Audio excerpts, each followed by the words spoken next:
Happy Wine Wednesday, everybody. It's at least Holly cheers is with me now. Um, I'm sipping on Chardonnay. Hope that you guys have had a fabulous week and that you're sipping on something good too. Let me know what you're sipping on in the comments as we do our open chat.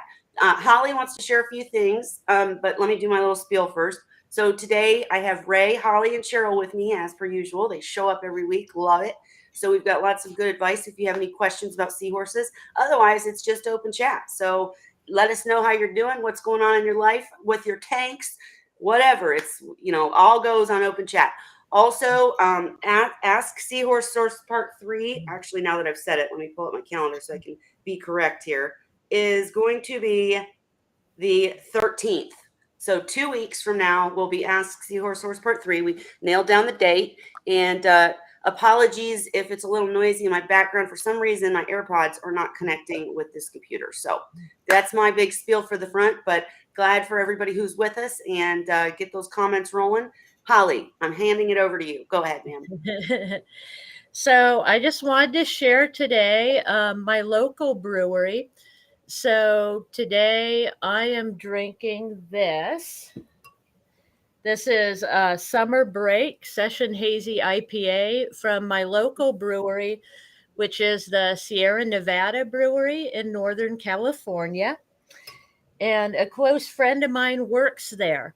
So he gave me a set of these glasses because they give him a lot of cool promotional stuff from the brewery. In exchange, I said, well, I'll share a little bit about them because they are kind of world famous. They're located in Chico, California, which is not in the Sierra Nevada. We're actually between the Sierra Nevada and the Cascade Mountain Range. And the people who founded the brewery were home brewers. It was back in their college days, 1979, when the brewery was founded. They named the brewery because they enjoyed hiking in the Sierra Nevadas. So anyway, the brewery here was opened in 1980 by Ken Grossman and Paul Camuzzi. And they earned it back in 2010 the Green Business of the Year from the U.S. Environmental Protection Agency for the sustainable practices that they have there. They are the seventh largest brewery in the United States, so they ship worldwide. Third largest privately owned brewery. Wow. So they have breweries now. I know there's Chico and also one in North Carolina that they opened within the last few years. But they do great things for the community, like when my hometown burned down in the campfire a few years back. The brewery is about 30 minutes from where I live, Chico is. And they brewed this beer called Resilience as a fundraiser for us. It was sold worldwide. And they also provided free meals and clothing to victims of the campfire. So great company. So just kind of wanted to give them a shout out. And they brew great beer too. So that's what I'm doing tonight. That's not. Hey, it's wine and beer Wednesday now. Okay. Yeah. But what is there a link or anything to check them out? Like, because they. Yeah, they do have a website. I don't know what it is, but if you just Google Sierra Nevada Brewery, I'm sure you'll find them. They have a Facebook page as well. Oh, I think I found it already. Tell me, is this them? Share that with you later. Well, let's see if this is them. Then I can, if I got the right one, then I can share it with the. And this glass that I have, it's a promotional glass for a new thing they're doing. This is called Strange Beast. I'm not drinking it right now, but what it is hard kombucha. And personally, I'm not fond of kombucha. And so I'm not drinking that. But if you like kombucha, it is a fermented drink. So hard kombucha. It's good for you, health drink. So some people might enjoy that. And there's the promotion for that. Nice. How many seahorse fry can you raise in that glass? I bet it's good for a photo op if you put a few in there.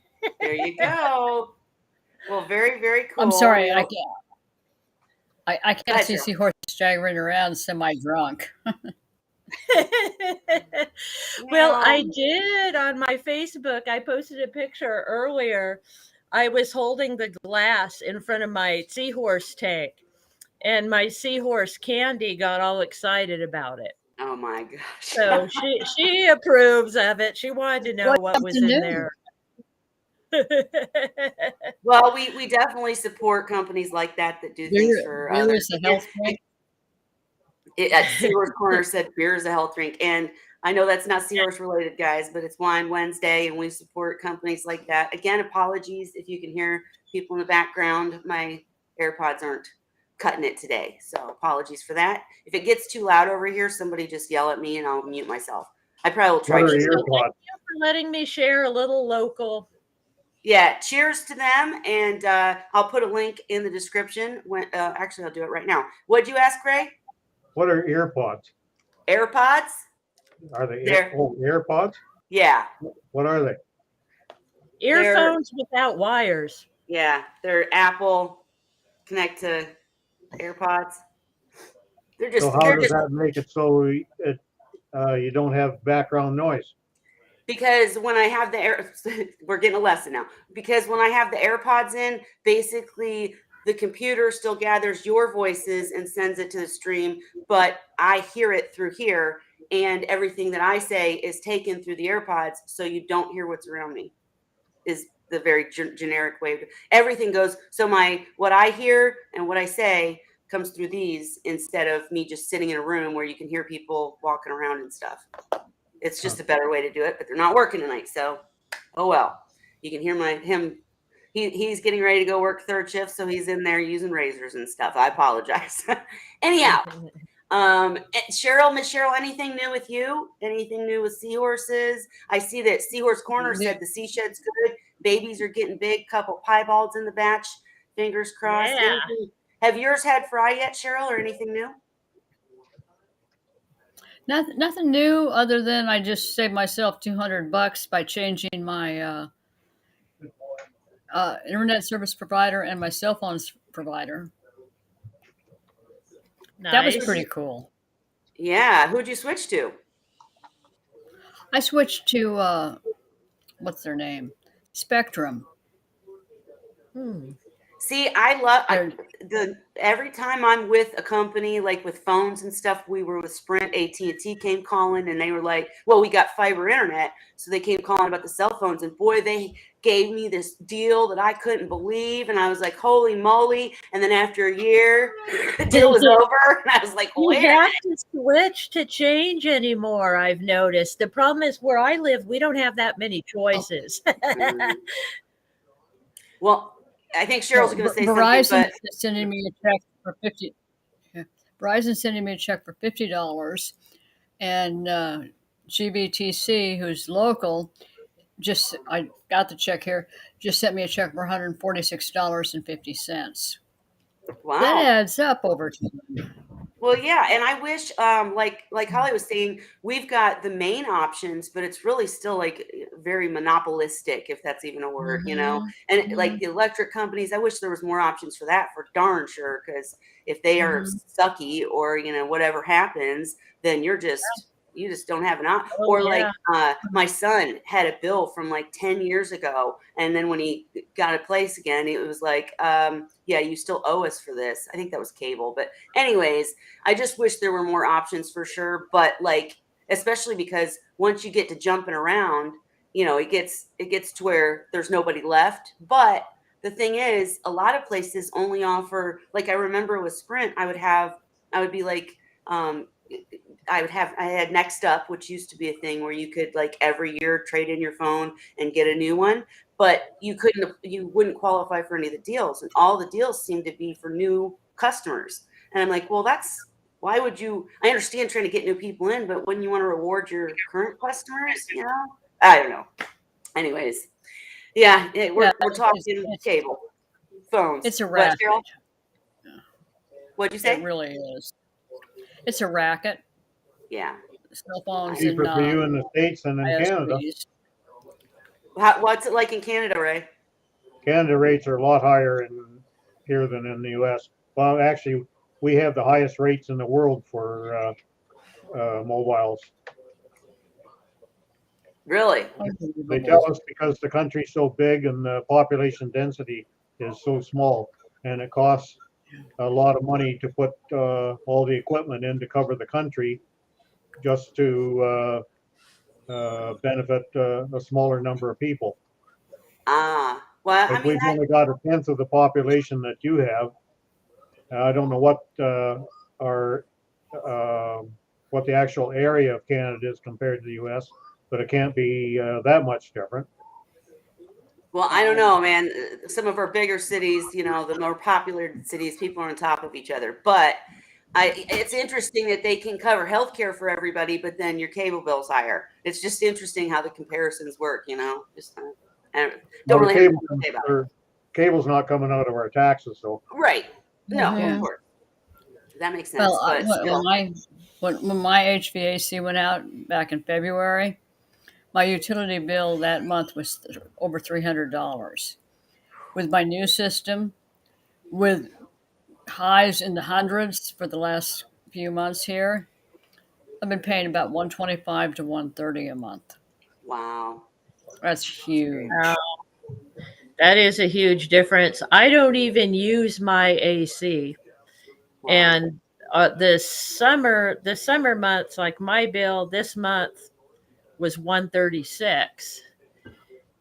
And if I were to use my HVAC, and like right now it's summer, so I'm not using the dryer. I only do laundry intermittently and hang everything outside. You know, I'm really trying to cut costs. And it's like $100 more a month if Wow. you know, if I run all the stuff. And I mean, my 136, I mean, that's with 2 chillers running most of the time now because it's summer. But Yeah, I was going to say the tanks Yeah. are a lot of take up a lot of Well, stuff too. And don't forget, guys, if you're tuning in on Instagram, it's going to look funny, but you can always listen in. Jump over to YouTube if you want to see the full video. And we are here actually as Wine Wednesday with the Seahorse Whisperers. But you know, on open chat, anything goes. So if you have a seahorse question, just ask it in the comment section. We'll get right on it. But until then, we're drinking wine and chatting and beer. I'm here. Yeah, one thing exactly. I'm finding too with my new HVAC is I don't have to run the cooling fans to keep the tanks nice and cool because Mhm. the AC is working well enough that it's keeping them below 72 without me doing anything, Yeah. which is really See, nice. I used to do You're it that way, but what I found was it's cheaper for me to run the chillers than to run the AC. Well, that makes sense because instead of heating the whole house, you're heating just the tank or Yeah. chilling the whole house, Yes. chilling Yeah, just the tank. it's pretty big. It's about But aren't you $100 hot? difference a month.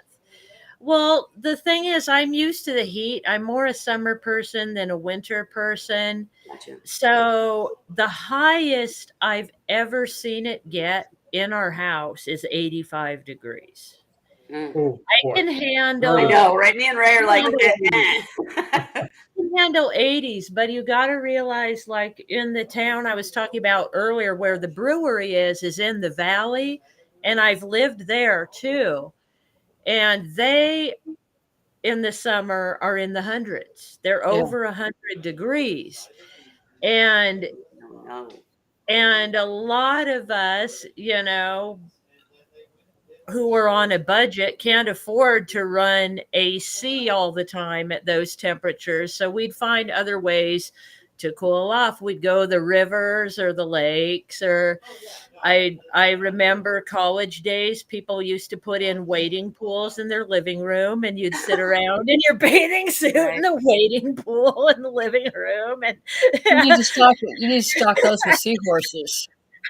Yeah, So, you know, so I mean, yeah, so we're in a climate where we get used to it. Another thing is we're not humid, we're a dry climate.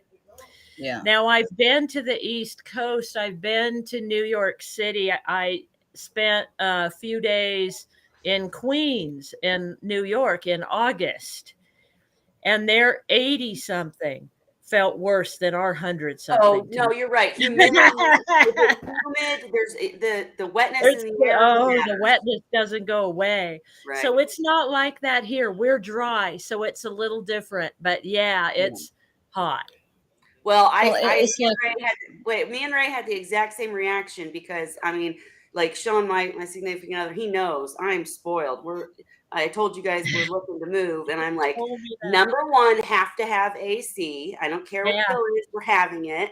And number two, we have to have enough, like electric capabilities for all my damn tanks, right? So, but Ray, my sister lives in Florida, yeah, and I went down and visited her. And I could step out of the AC out of the car to get ready to go into a store. And I felt like I was in a rainstorm. I was sweating so bad. And it was just so hot and so humid. And I was just like, I could never handle that. Just is not me. Yeah. Texas Ray, is any bad thoughts, enough. comments? Sorry? Any thoughts, comments about this convo? I'm about to move on to seahorses. Oh, you can move on to seahorses. Okay. You don't want to know what I pay for hydro. What you what? Oh, pay for the bill? Yeah, I was going to say, Seahorse Corner, I'm curious, before the sea shed, what's the difference in, I mean, I'm not trying to single anybody out with numbers or anything, but just, was it a huge difference in adding the electricity that's needed for the sea shed, or, how did that work out? Because I do know we had a rise in our prices when all my tanks went up, for sure. I get told about it all the time. Yeah. But 360 is a lot of money. I've noticed it's not the pumps and things like that really run the bill up. It's the lighting. If you have fancy lighting, the heaters and chillers. The pumps are practically nothing, but when I had a smaller generator, before we had the whole house generator, we had a small generator for when the power was out. And I could tell when the load increased because the generator would run faster. Right. So whenever heaters and chillers kicked on, the generator would go from to So that's one thing I do know. It's certain things in our tanks, not all of it, not the air pumps, not the water circulation. It's heating, chilling, and lights, I think, that are the killers. So you can do it a lot cheaper if you just, as Ray said before, without the lights and with just ambient lighting or room lighting, and $80 for the sea shed. Woo! Yeah. I mean, I don't. I'm definitely not trying to because we try to cut corners too for absolute sure, but I mean, and our bill runs a lot, like our electric and gas kind of switch. Like, so in the summer, the electric's higher, gas is way lower, like that. So it's around. But I think 360 would cover all of our bills. I'm so sorry. But I mean, all of our bills, electric and gas, I should say. But one of the things you can do if you are running tanks and needing to keep them cool in the summer and warm in the winter, I went through and literally, I moved here from Colorado. So when I came to Texas, I was horrified at the lack of insulation. And I put in double insulation in my ceilings, in my walls, wrapped the house in Tyvek, the whole 9 yards. And my last utility bill was $130. And this is over close to 1,800 square feet. And that's you're right. 100 plus degree temps. Yeah. Insulation matters. Absolutely agree. Makes a huge difference. And in my house now, one of the things my father built his houses. He's the type of man that, maybe this is where I get it, you guys. He's the type of man that would, have someone come out and say, how would you do this? And they'd give him an estimate and show him what they would do. And then he would just do it himself, buy the materials. So he's really just an engineer. I shouldn't say just, he's very, very prominent in GM, but he is also an electrician, heating and cooling, because he did all of it himself. So I always have him look at houses and cars when I'm looking to buy or rent houses or cars. always take my dad. I don't care if that makes me a little kid. It's because he knows this stuff. He knows what a little tinker means. Or in this house that I'm living now, he told me when we were moving in, those ceilings are so high. Your bills are, I mean, it could way more when you've got high ceilings with, anyways, I'm rambling. But It's one of those things you need to think about if you're setting up multiple tanks is what is it going to do to your electric bill? Because you have to be able to cool those tanks and also heat those tanks. And mine right now are staying consistently between 72 and 73. And as I said, my last utility bill on this house, which is a 3-bedroom, great room, living room, and 3-bath house, I mean, it's decent size, was $130. And that was over 100 degrees per day, every day, and in the mid 70s at night. that's got to be the insulation, because that's just nuts. I mean, that's really Yeah, good. I mean, it makes the insulation makes a huge difference. Well, but you did bring up a really good point, Cheryl, because people come in and say, I want to raise the fry that I'm that are being bred, that I want to raise the fry. I don't know why I'm stumbling over my words tonight. I want to raise the fry that were just born. Tell me how to do it. And part of it is a lot of people don't realize that if you are successful, then you've got all these seahorses that you shouldn't really sell until they're at least like 4 months old. So you've got a house. You're just costing you money. It went from, okay, I'll make these really cool tubs to hold the fry in. Okay, then I'll go through this weaning process. Oh my gosh, they survived. Now I ended up setting up a 90-gallon, a 65, because there was just nowhere to put them all. I mean, it was just. Mm-hmm. Well, I have room to put a bunch of stuff, but it's one of those things where I'm realistic enough. I know how much I can take care of. So I'm very careful and selective in terms of reproducing fry or producing fry. But it's really nice though when you have a really well insulated structure. It really does save you a huge amount of money. Yep. Mm-hmm. Well, there's your tip for the day. And Seahorse Corner, she said less now with no hatcheries. It used to be 400 a month. Took down the 75, and no hatcheries. It went down. Okay. For some reason, when I first read it, I thought you were saying you took down the tank and the hatcheries didn't, go down. But now I get what you're saying. Never mind. That makes sense. Seahorse Corner, definitely want to know how you're doing, what's going on with your little guys. Okay, so what I was going to say about my seahorses, to kind of segue over into seahorses, is all this time I've had the CHARCHAMBER by Robert King, and with the AquaChar inside that I couldn't wait to do a little, not testing, but just kind of playing with on a fry system, because it's working wonderfully on the 40-gallon all-in-one, but I wanted to test it on a fry system. And he finally, I saw the warning fry, and I was like, yay! 10 babies is all I saw. 10. I'm like, what the hell? I mean, I know it's his first batch, but I've never had a seahorse only give me 10 babies. I'm kind of thinking, Sandy did that. I'm kind of feeling like I missed them somehow. I don't know where they went, but I just couldn't believe it. And I'm really kind of thinking too, one of the things I actually did consider, because it's an all-in-one, and every time I think he's pregnant, and then I don't find the fry, and I'm like, I don't see eggs, I don't see fry. Where are they? I didn't think of looking, and this is terrible to think about, but inside the UV, because I do have a UV in there, and I didn't think, oh, maybe they're getting shuffled down in there or something. I mean, Holly the other week found her. What was it that you found? I had a peppermint shrimp that spent 11 days in the overflow box, I believe. He was in the plumbing somewhere and showed up in the filter sock 11 days later. But I had a feeling he was in there. I had a missing tooth on the overflow that I've glued it back, a few times. And this time, after research, I learn as I go, but I figured out that crazy glue is the best for aquarium gluing. It works underwater. And so I fixed it underwater, and I think it's going to hopefully stay now. But you can use, what is it called? I have lost things. Gorilla glue. Mm-hmm.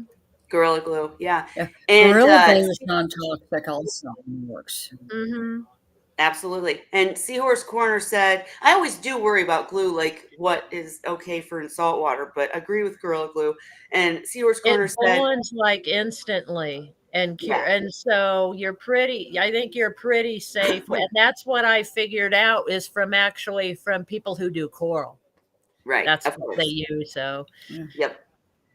Seahorse Corner said that The her seahorse thing had, is, hang on, Cheryl.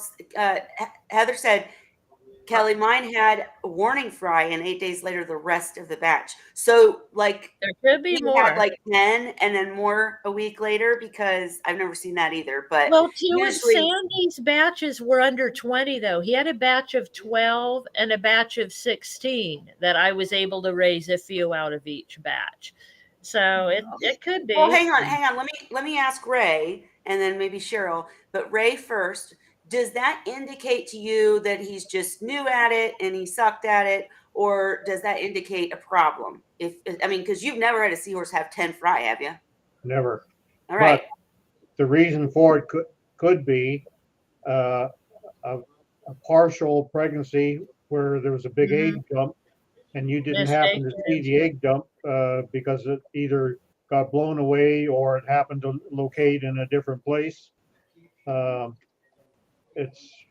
That's I can't think of anything else it's other more than common that in would cause that. youngsters. Mm-hmm. Right, Cheryl, go ahead. What I was going to say is a very, very large pair. I got a huge male from Draco Marine and paired him Mhm. up with a female.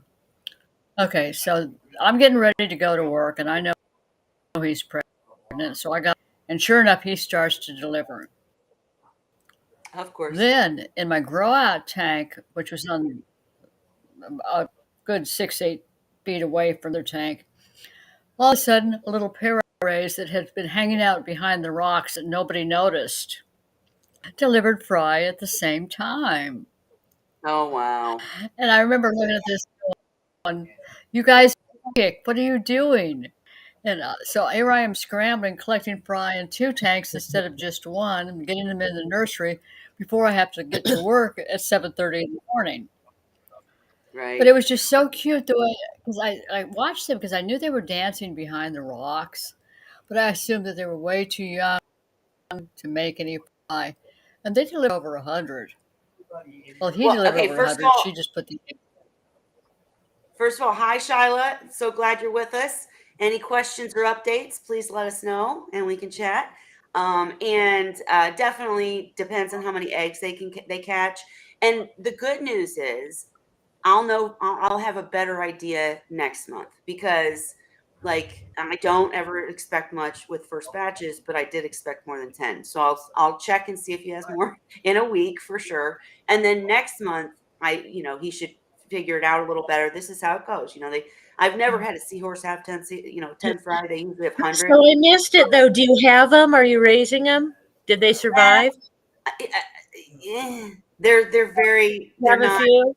yeah, they're not what I would call quality fry, but Mhm. which you would think if it was just the amount of eggs he caught, you would think that they would be better quality because he had more nutrients to give each egg.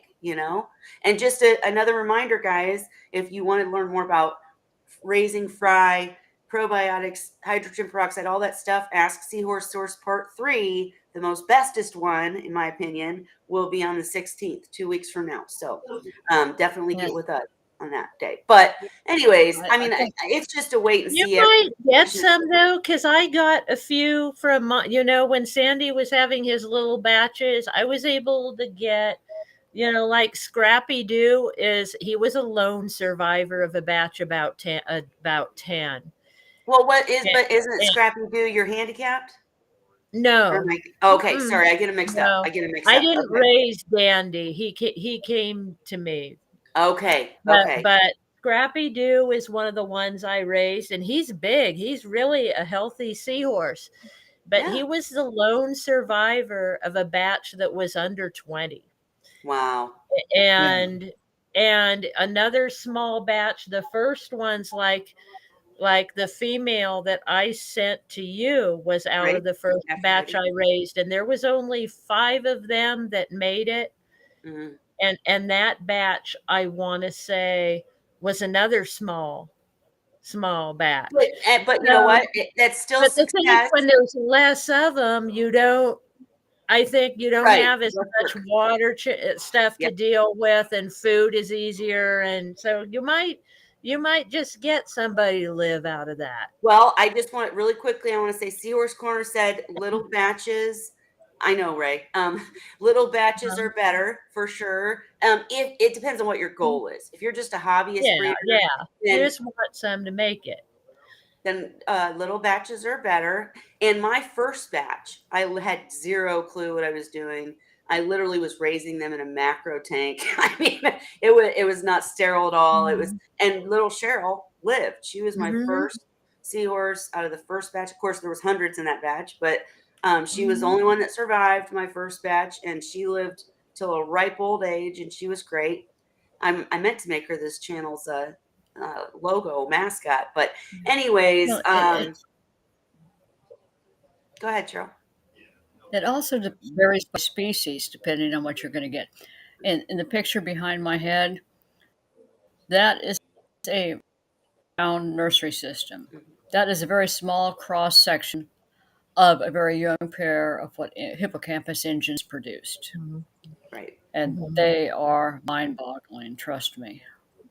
I No, finally I said, there's no trust way you. I can do it. I But at the trust same you. time, Go ahead. Sorry. I was going to say at the same time, I had the pair I got from the male I got from Draco Marine that I paired the female I raised. They typically easily produced 500 plus fry on a consistent, regular basis. Again, they were both very large and mature by then. And I would say I was getting into the 80 to 90% success rate with them. Wow. And I was like, oh my goodness. And that's when I decided I had to go back on how many seahorses I was keeping, because there was no way to keep up with these guys. And that's something that you also have to think about when you're getting into seahorses. They typically produce larger broods and larger fry that have much higher survivorship. And that starts adding up Well, really and last quick week if they decide to reproduce every few weeks.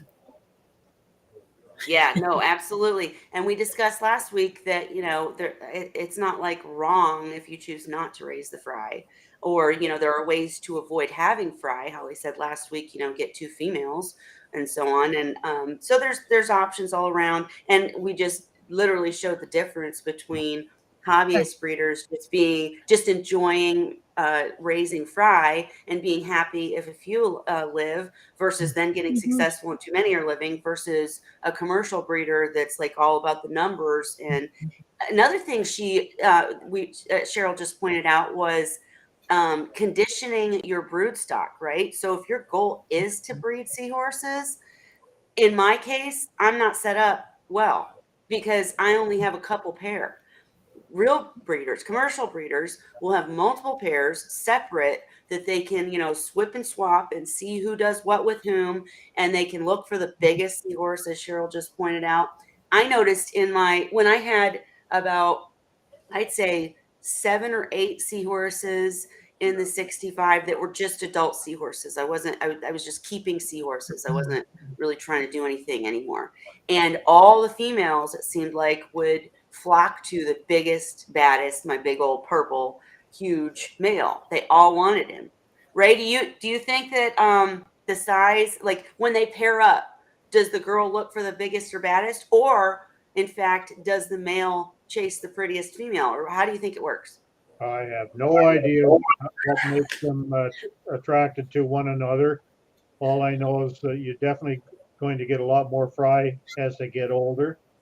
And like Reed-eye especially, I had to do so much culling because once they got to be 2 years old, they never gave me less than 700. Usually it was around the 850 mark, and I had a couple loads that were over 900. And So there's no way I was That able to that would be handle tight. all that. So, but at the same time, though, at the time, I had my saltwater tanks and my triggerfish got a lot of food. Yeah.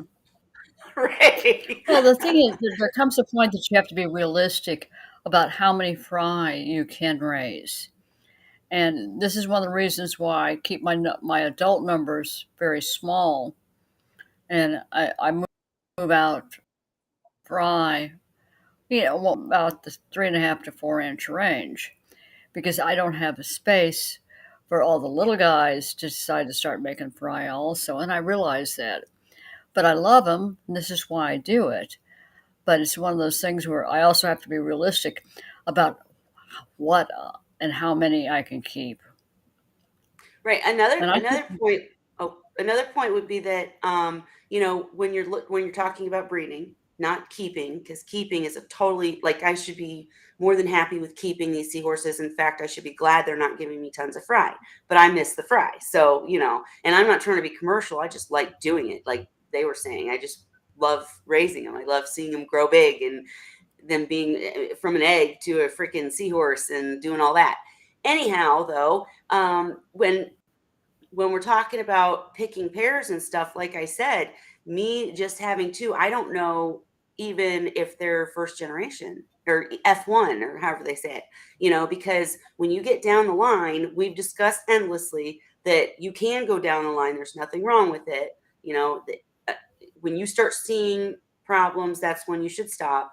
But you can do second, third generation. But to become to actually breed and know that they're going to produce healthy fry that you could sell or whatnot, I think you want as close to first generation as possible. And sometimes you don't know what you're getting. You could be getting two from the same batch. You could be, who knows, unless you know the breeder and they tell you. So well, just I like bringing in seahorses from different sources because I want to get in different genetics. And I have no problem bringing in wild caughts and treating them for all the different things they need to be treated for. right. However, I don't typically pair them up unless it's like if I've got a captive bred female that I want something special and I find the right male that's wild caught, I would take that risk. But they would be in a tank all to themselves. I wouldn't risk everybody in something like that. But there's so many different color patterns, so many different beautiful seahorses. I mean, I don't care whether it's Reedi, Rectus, Combs, Engines, Whitey, White Eye, Subs, whatever. They have some amazing different coloration patterns.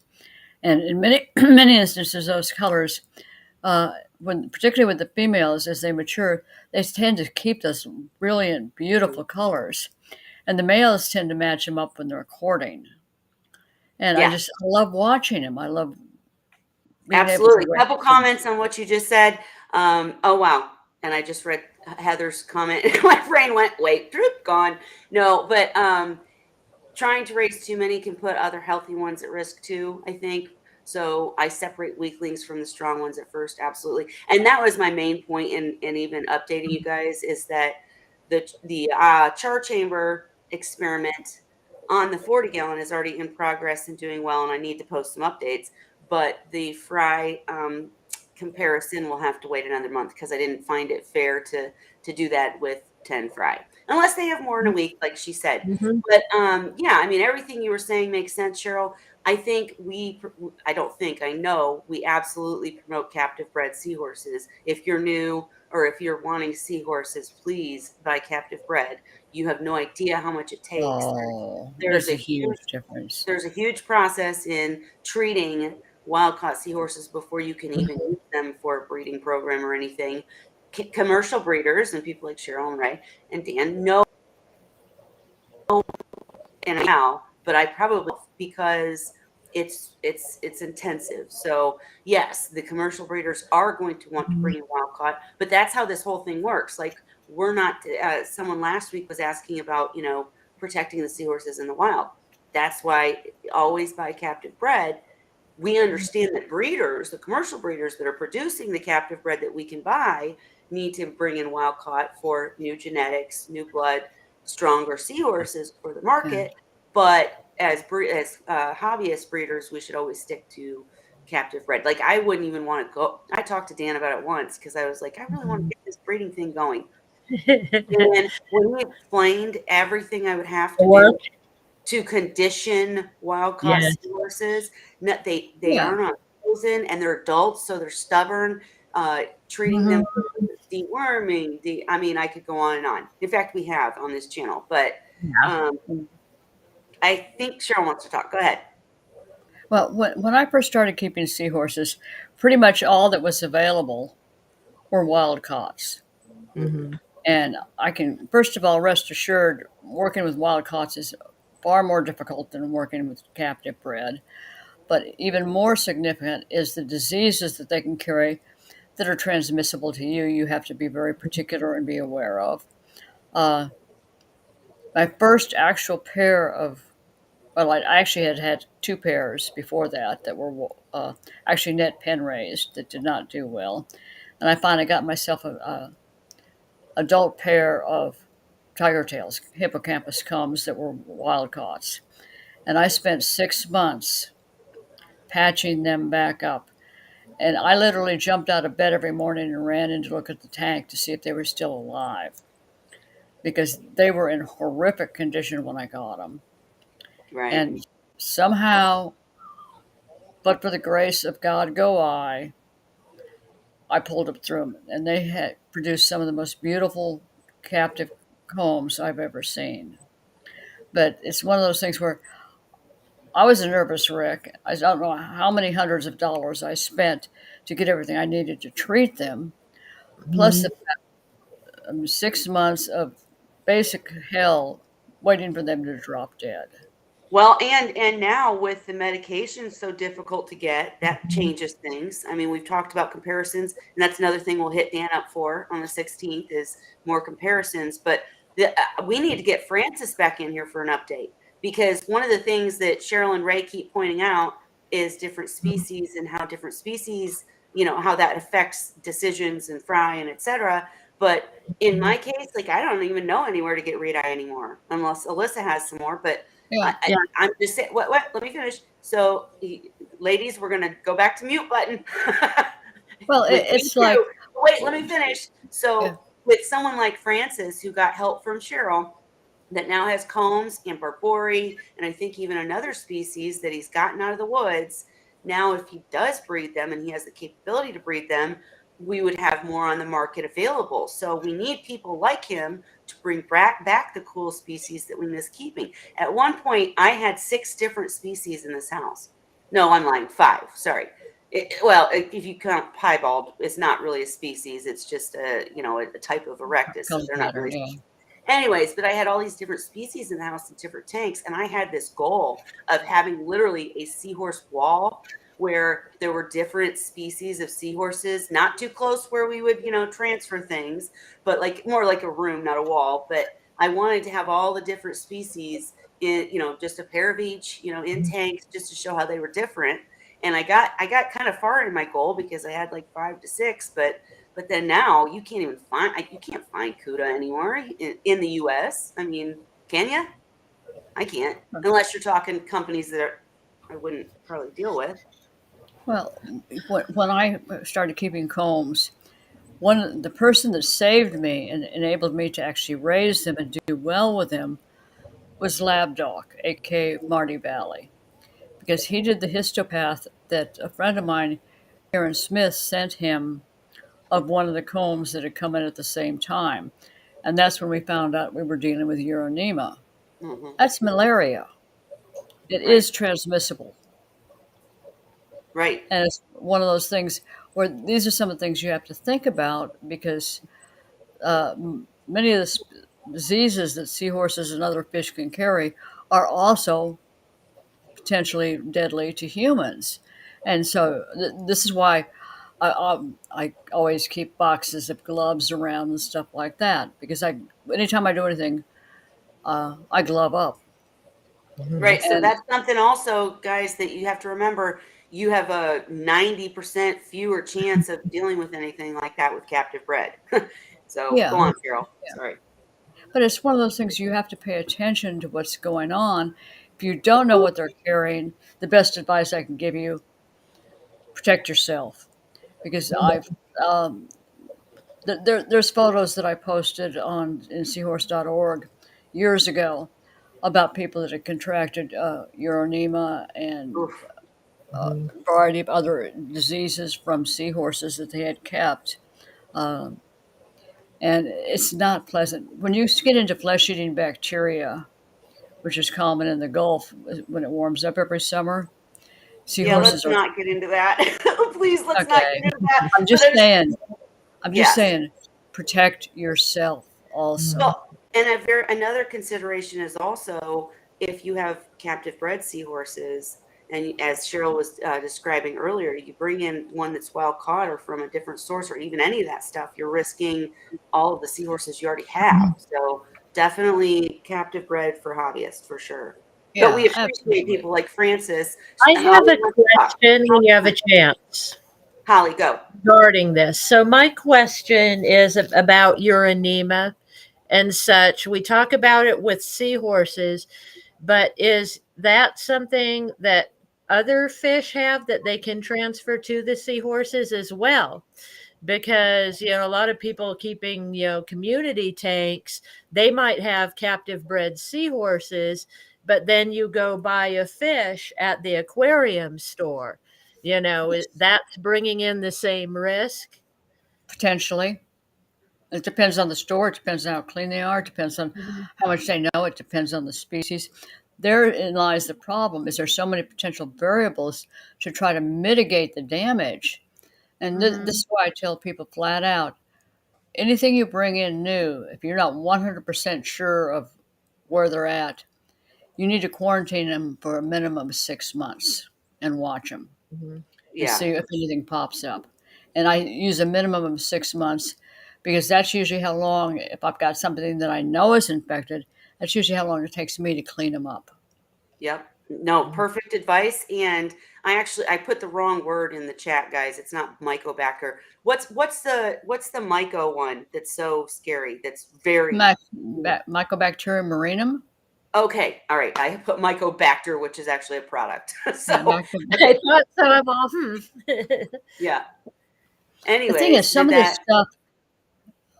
Years ago, I did a thing for I knew several people that had picked up Vibrio, working with seahorses. And this was a long, long time ago. And they sent me pictures of their lesions. And I mean, we're talking 6, 8, 10 months down the road. And they still have massive holes. It's just eaten right through them. And the docs only have limited treatments that they can use. And I mean, quite frankly, it scared the ever-living crap out of me. Right. And that's one thing, we're not trying to scare any of you. You No, don't. but You have a 99% chance of never dealing with this crap if you buy captive bred, just to say. I mean, I'm going back over 17 years ago. This is the beauty of buying true captive bred seahorses, because they have been raised, their parents were raised in captivity. You know they are not carriers. And I think for most people, this is a real significant impetus to get captive breds. And I have to say, the reason I think that I interrupt all the time is because I think I'm going to forget what I'm going to say. So I'm sorry. We all do that. And that's why we talk over each other a lot. Sorry, but definitely good points. But we're definitely not trying to scare you. 99% chance you're never going to see any of this stuff in captive bred, and we leave the conditioning of wild caught to the commercial breeders that produce the captive bred. Then we can still share amongst ourselves by being hobbyist breeders. And also, that's another good point in, we don't talk very much about, mixing fish in with seahorses, like Holly was asking, because and there are captive bred clowns. So how do you think that, because like Holly's had clowns with seahorses, right? No. I've never had clownfish.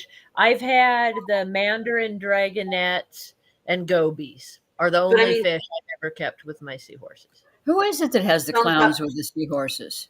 There's somebody that comes to this channel that has clowns and has been successful so far. I've always said no to clowns because my clowns that I had in my reef were going to eat me up. But Cheryl, does it matter if the clowns are captive bred? or does that still? In my opinion, if you've got captive bred seahorses, do not introduce anything into the tank that is not captive bred, because you have no way of knowing what they're carrying. And it what could, Dan, it sorry, could, what it could Dan wipe always out a says, what Dan always says is, like in Holly's case, you can be successful. The thing he says is, if you have more tank volume, that's going to matter. If you Yeah. buy a really healthy captive bred Mandarin, say, and put it with your seahorses, it's the risk tolerance level. It's whether you're willing to lose all your seahorses to have a fish. You know what I mean? It's where you comes down to your risk. It's your Well, risk. and tolerance. seriously, for me, I got lucky. The Yeah. thing is, when I was setting up my tank, the information I had was based on older books and things I had, Right. even about seahorses. So when you're doing a community tank, it said you first want to put your cleanup crew, and then you want to get the other fish that are not seahorses, because you want to add the seahorses to an established tank that's running well and all that. So I had other things in my tank for 6 months before I got the seahorses.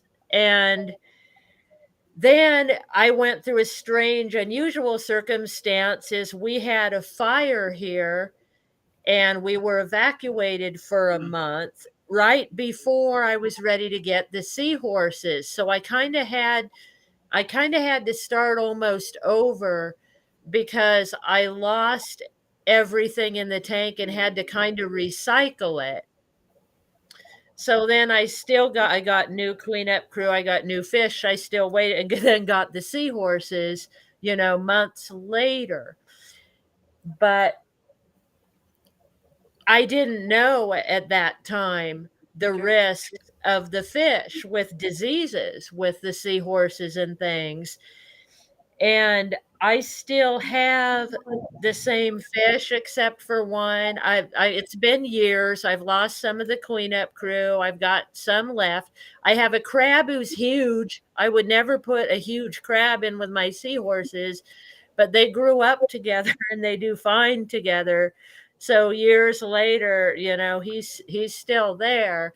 But a lot of the stuff I'd say I did in my tank, I wouldn't do the same starting fresh now. I got lucky. And you made a great point, and Dan points this out all the time. Hang on, let me hang on, Cheryl. You're next, I promise. And I want to get Ray in here somewhere for his thoughts on this. But I just know that when we first started doing this channel and tried to start sharing, the Seahorse Source group started, and etc. One of the main things that Dan always says is, and I'm not good proof of this because I don't post hardly ever anymore, but one of the things is, when you see someone with a gorgeous seahorse tank online on social media, or you see someone that says, "Oh, look at this," and it's just fantastic, ask them how long it's been running, first of all, because you can set up a beautiful tank in a day and they can be gone next week, right? Yeah. Also, but next week hang on, guys. Hang on, Carol. Hang on.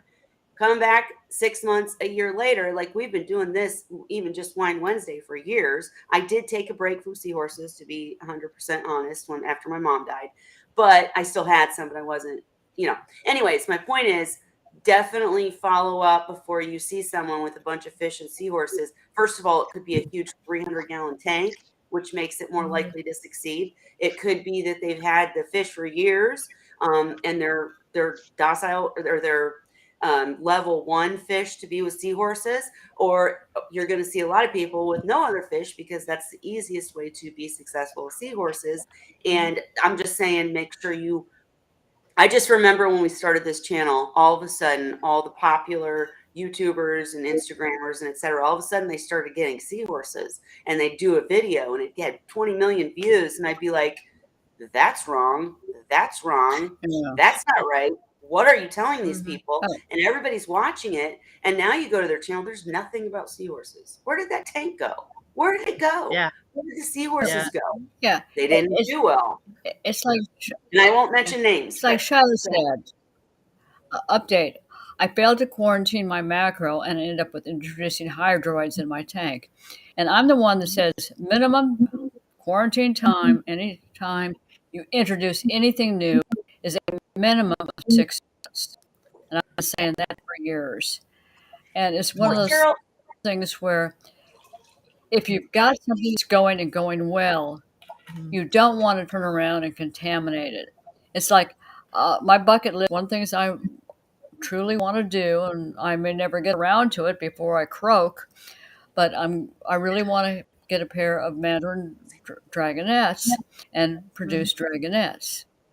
However, if I were to care, I would have a completely separate system with a 29-gallon sump and all the equipment and everything else, because they would not be going anywhere near any of my other fish, any of my seahorses, until they had been quarantined for a prolonged period of time. And yes, it's one we've of those talked. things. Mhm. Sorry. Yeah, it's the I've said it for years. Minimum quarantine time for anything new is 6 months Well, I have a because couple you're going to see questions for you on that, something. Cheryl. I have a couple questions for you on that because while I agree some people can't quarantine for 6 months, and we've had the discussion on this channel many times with with different guests and such about whether or not you quarantine just to observe, whether you quarantine just or whether you quarantine and treat. Mhm. And I think a lot of that depends on if it's wild caught or etc., or if it's a different species or whatever. And and you're going to see tanks like Holly's and stuff with even more that are successful. They just got lucky. So you see a tank. I'm sitting here saying, go back and check in 6 months to a year. Hang on, I'm Yes, going they Holly. don't add anything. Right. You don't add anything now, exactly. But I'm just saying, Yeah, some tanks will be successful long term in Mhm. that situation. It's just a very low percentage. So if you want to be successful with seahorses, it's just advised to do things as we say in Seahorse Sources group in here okay. with minimal things. Hang on, Cheryl. My question to you was hydroids, for instance, in Shiloh's circumstance. One of the I'm things going to that give you an people ask, example. hang on, Cheryl, let me finish the question. Lots of times people ask me about macros and quarantining macros. And one of the tricks that I tell them is aptasia is my big fear with seahorses because I've watched my seahorse get stung by one in the face trying to steal a mysis shrimp and jump back, not jump, but fly across, not fly, whatever, move across the tank really fast like they got stung, and it was terrible for her. And so I had to go through all this to get the aptasia out. But so when you're quarantining macros, one of my tricks is to feed the tank, the quarantine tank, because the aptasia will literally hibernate until there's organics and food in the system, which means it does take time in the quarantine because they probably stay hibernating for a month. So it depends on your value, your risk tolerance level. But Cheryl, how do you quarantine for hydroids? Like, what do you do? Basically, I ran into basically that kind of situation where someone I knew brought me a bunch of Combs fry. Fortunately, I had a 29 gallons with the sub set up, put them in there. They were looking really good, and all of a sudden, the next thing I know, I got hydroids everywhere. Mhm. I mean, everywhere. Now, that tank was not contaminated. It was set up pristine. Nothing had ever been in it. And all of a sudden, once I introduced these fry that this person brought to me, I've got damn hydroids everywhere. And I was thanking my lucky stars that I did not add those fry to any of my other tanks. And pretty much, I actually managed to raise one to adulthood finally. Mm, wow. And I lost Ray, all the rest. Yes, Ray, do you consider, like, and again, we cover so many topics here. If you're talking about fry, it's one situation, but with adult seahorses, if you are just keeping seahorses, not trying to breed, and so someone texts you or writes you, emails you, and they're wanting your advice about just keeping a pair of seahorses in a tank, but they want it to be natural, so they want to add all this stuff, maybe not fish, but macros and all of that. Do you even worry about hydroids? Because, like with the bigger seahorses, go ahead. yes, I would, about your aptasia and the hydroids, but that is the easiest handled. It's got to be quarantined first. Now, I'm not a big believer in quarantine for a lot of reasons, but when when you have macro or something like that, that you're suspecting this kind of problem, put them in quarantine, overfeed the tank, because if you overfeed the tank, the population of anything that's there is going to explode to the point you'll notice it, It's gonna, and yeah. you can either treat it, ditch it, or whatever at that time. But as far as actual quarantining a fish that you want to put in with your seahorses, first of all, I don't want to do that, just my personal thing, because of the risks involved. If I was going to do it, I would treat it for what possibilities there might be. Because just putting a fish in a seahorse tank for 6 weeks, if conditions in that seahorse and that Q tank are ideal, there's going to be no stress to make a breakout of the pathogens that it may be carrying. Then you take it from the Q tank and put it in the display tank. Conditions are now different. There may be stressors there that affect that fish, and all of a sudden now you get a breakout, and you thought, well, I had it in the Q tank, I did what I was supposed to, but the Q tank's not going to work that way. And So you say treat. so to me, I I'd would treat rather- it. Hang on, let's let him finish, Cheryl. Go Yeah. ahead. I would most definitely treat it before I put them in the tank. I wouldn't trust just sitting in quarantine for 6 weeks. Go ahead, Cheryl. And then I got another Ray question. See, I have this rule in my house. Anything new comes in, they're going into a separate quarantine tank for a minimum of 6 months. And I mean, I'm not Yeah, but keeping what do you say inverts, about I'm not his keeping point? other species. I I'm know, but sorry? Cheryl, what about his? I'm sorry. What about his point? His point was even quarantining for 6 weeks. If you're taking seahorses are in this tank, you get a fish. He was talking specifically fish, not macros, but you get a fish that you want to put in with the seahorses. You quarantine it for 6 months. Everything looks good. It doesn't have any diseases. You stick it in the seahorse tank, and number one, we could really dive into the galt issues and how seahorses can't handle some of the diseases that fish can carry and handle, and also the stressors. Because if you, let's take a clownfish, you stick a clown, and I know there are many people with clownfish in their seahorse Yeah, tanks, and it works. I'm there's not always- saying you can't do it. Let me finish the question, please. And so you stick the seahorse in after quarantine for 6 months, and now the seahorses are stressed and they are more likely to get anything that they could typically deal with. Because that's the thing that I don't think we say enough, guys, is that there are things like Vibrio, things, some of these things are in the tank anyways. They're going to be in the tank. You're literally just maintaining by keeping it clean and keeping the stressors down, which is what Ray kept saying. So the seahorse can handle a little Vibrio in the tank or a little whatever in the tank, but then you add a fast-moving fish that's swimming around eating all the food, and the seahorse is like, holy shit, what the hell is that thing? And he's going to eat me, or he's eating all my food, and all of a sudden they're sick. So how does quarantining 6 months resolve that? Sorry, that was long. Okay, first of all my tanks are species specific. Right? So you wouldn't put a in one fish with tank. seahorses. I don't mix. I do seahorses. That is it. I don't have any other fish. And so that kind of helps eliminate that problem for me. But the things still introduce crap on macro, on rocks.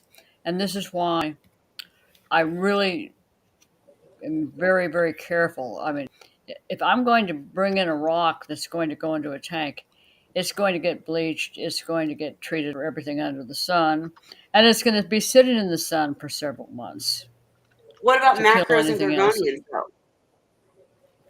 I'm sorry, about what? Okay, what about macros and gorgonians, though? And then I'm going back to Ray because I have one more question for Ray, and then Holly needs a turn. But go ahead, Cheryl. Like you just said, personally do not keep that. it.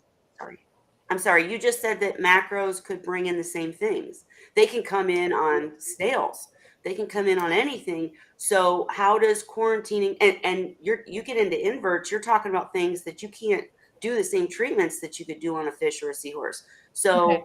So what is your theory for dealing with like, how does 6 months of quarantine show you anything about that I vigor and really stuff? don't. I really don't deal with it. All my hitches are artificial. My tanks are bare bottom. Everything is filtered with a sump. Everything. I literally have siphons for each individual system. So when cleaning tanks, one siphon does not touch another tank. That includes airlines, pumps. Every pump, etc., in my house is labeled for the system that they go into.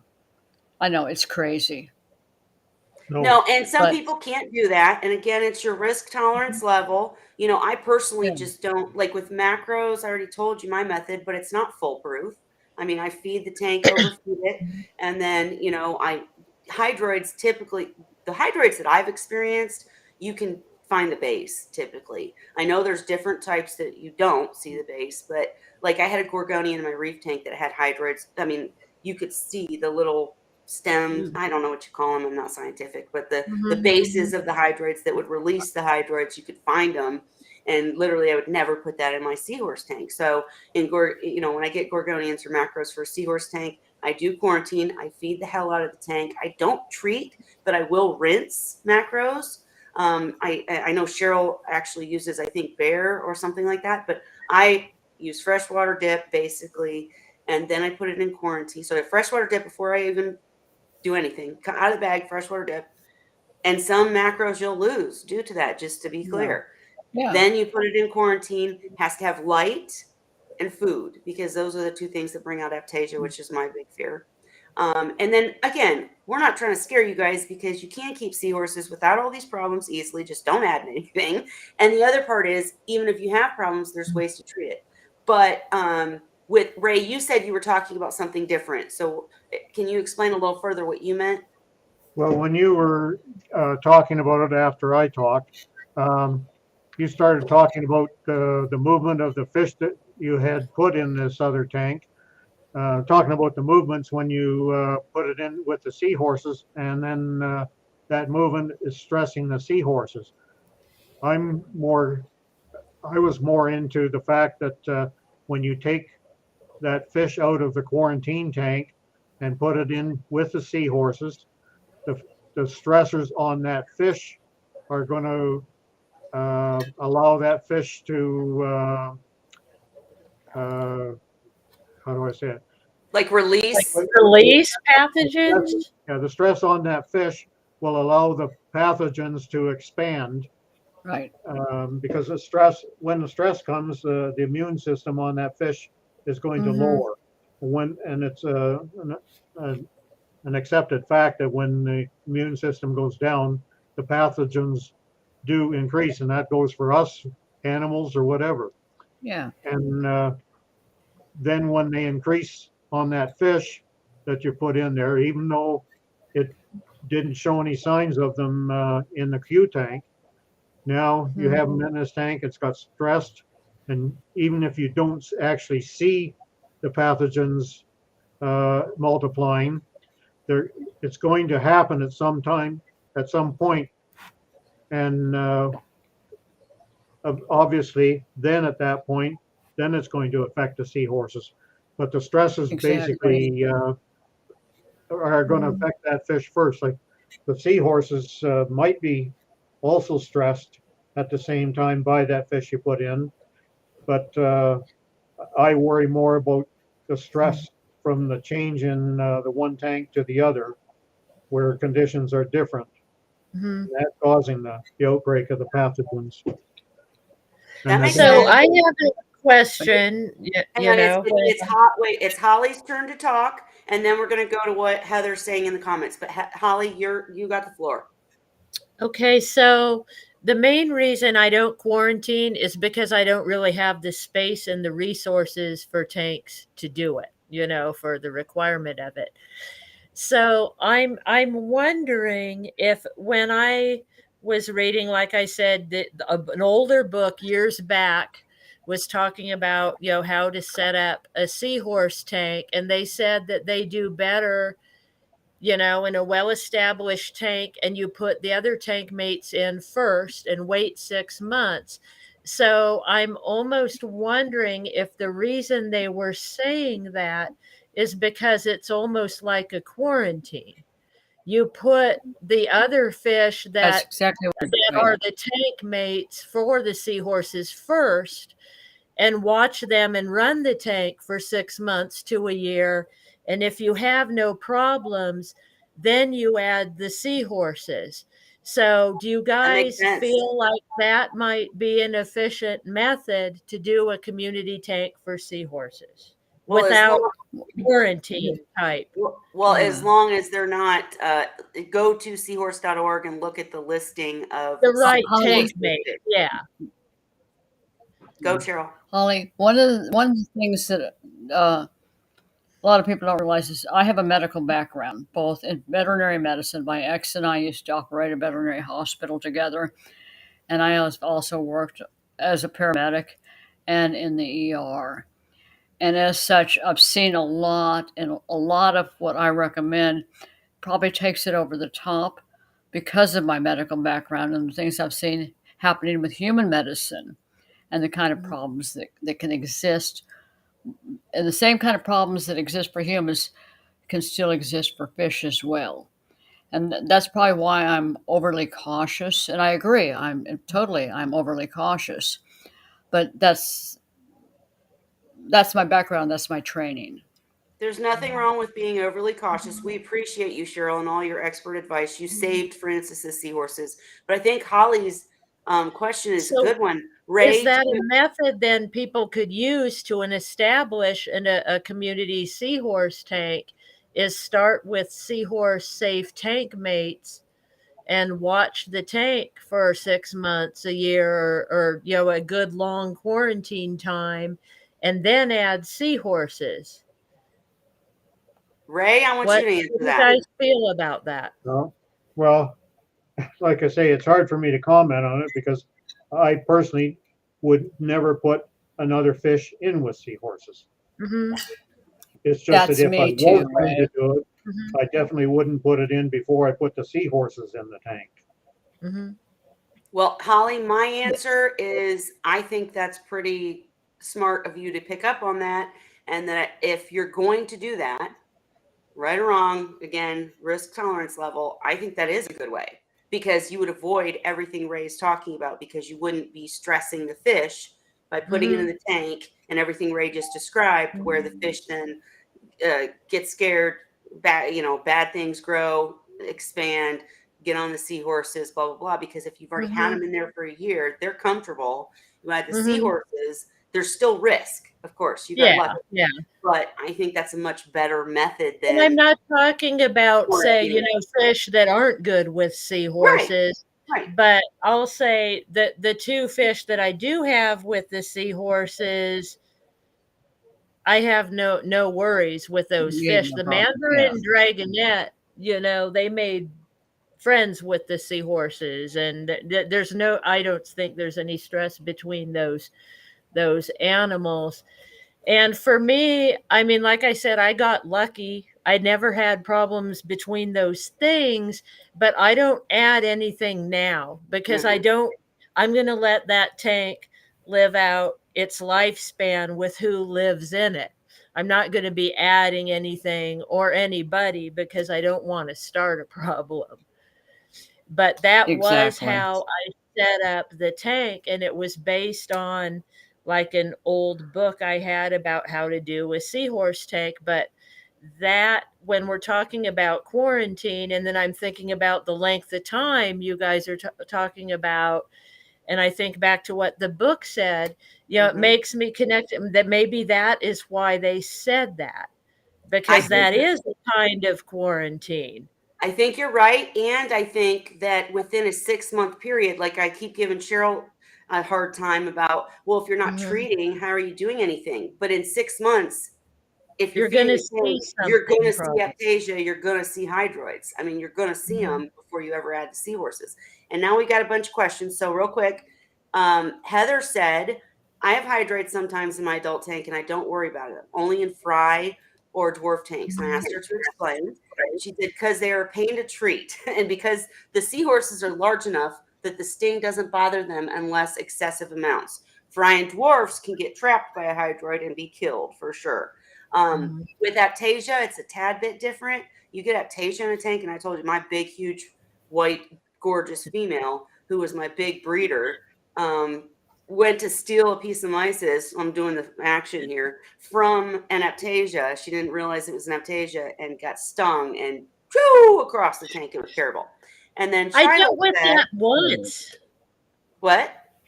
Once I dealt with that. I don't know if you guys remember. It was when I was raising fry. I found a fry with an aptasia on its face. Yep. And then I traced it to the sponge filter. Yep. But when I checked my display tank, don't see any, couldn't find any. Finally found a small patch under their feeding area in the sand. Yep. I scooped it out with a Dixie cup, and my husband decided to raise them, so he started an aptasia tank of his own. But I never saw them again. I never saw them again after that. Well, 2 comments real quick, and then we're going to Shiloh's comment, and then Andrea, I see your comment. We're going to go to that next. But 2 comments. First off, my friend Kylie, who's amazing, I love her. She has had an aptasia tank, and they can be cool. All right, I mean, not even bubble tip anemones, aptasia, and it can be cool to watch them eat and stuff. But so nothing against your husband. Number 2, you got lucky because in my case, I had aptasia on rocks. They were coming out of holes in rocks where if I had fed the tank before I'd add the seahorses or quarantined the rock or whatever, then it never would have happened because I would have seen them and been able to do something about them. Whereas they could hide in the rock holes, in the poorest parts of the rock. And with your case, I think because you scooped them out, you didn't stress the aptasia. So they didn't release the spores, because that's the big thing with aptasia. There's all these recommendations online, lemon juice, Joe's juice, all these juices that you can squirt in an aptasia. But if you don't get it in that aptasia's mouth and kill it instantly, it'll spray stuff everywhere. It's little babies or spores or whatever. Okay, so real quick, Shiloh said, I'm worried about them irritating the seahorses. The hydroids, we're back to hydroids. I guess I'll eventually end up treating the tank with Fenbendazole. And I know I say that wrong. But Ray, I want to go to you real quick. I know that I've talked with Tom Hornsby in the UK, and he's talked about literally treating an entire fry tank with Fenbendazole and literally dousing it. He had released the fry and doused the tank, and then the next day he found a fry still in there, and it was like, what's up? Nothing happened to it. So is Fenbendazole cool to douse a tank, or is it something where if you have other things in the tank, there's risk? Just what are your thoughts? If you don't have any, I've never used it. I have no experience. Okay. Well, I just told you Hornsby's example where it doesn't hurt the seahorses at all. I don't know about macros and stuff. I have on occasion found a hydroid here or there in a nursery, and I go ballistic treating it to kill, because bottom line is if you don't kill the hydroid, you are going to lose all your fry because it will kill all the fry. Yeah, but what about in an adult tank? An adult tank that has maybe macros in it. Will it hurt the macros? To be honest, the macros would be in the trash.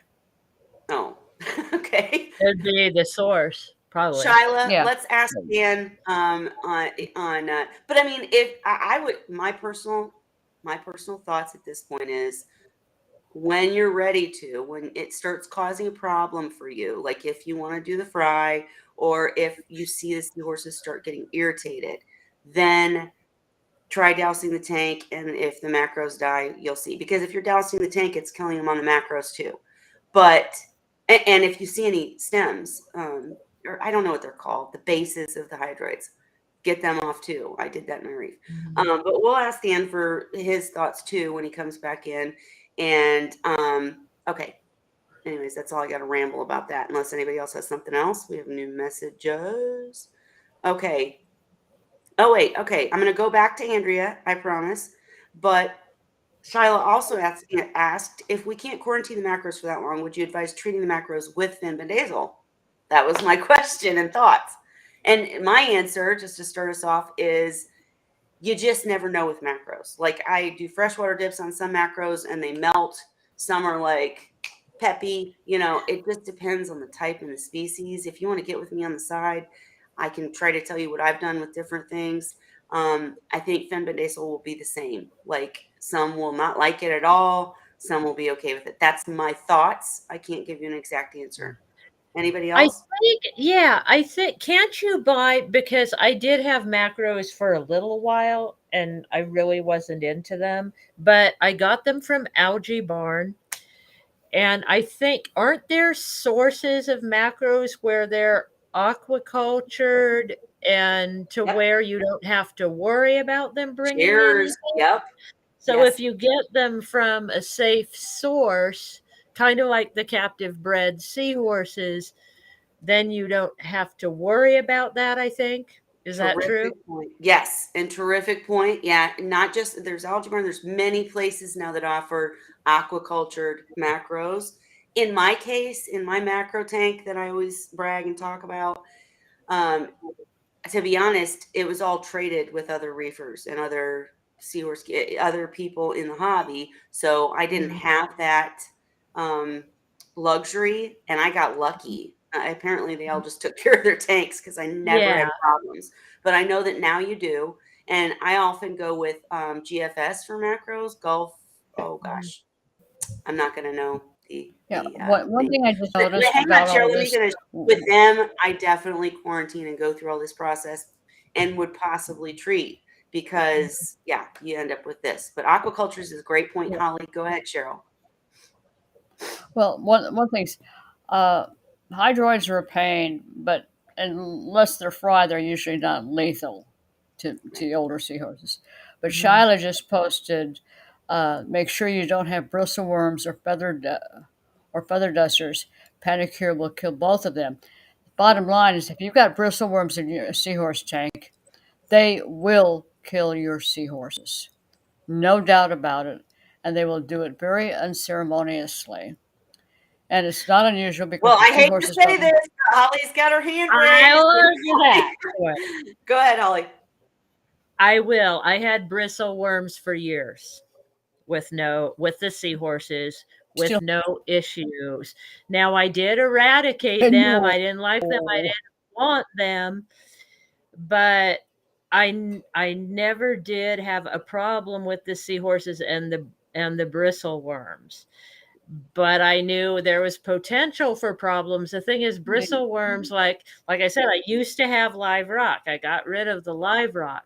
And honestly, though, by the time I got rid of the live rock, when I cleaned it all out, there was hardly any bristleworms in there at all. Yep. I'd already pretty much gotten rid of them, but they were there for a while with the seahorses. I used to see great big ones now and then,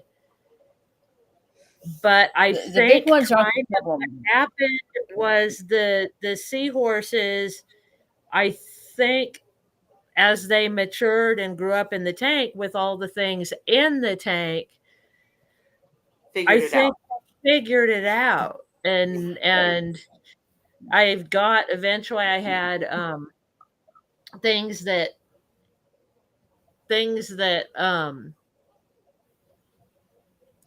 helped get rid of the bristleworms as time went by. And then I finally got rid of all the rock. I got rid of the coarse sand I used to have when I started after I found out that wasn't good.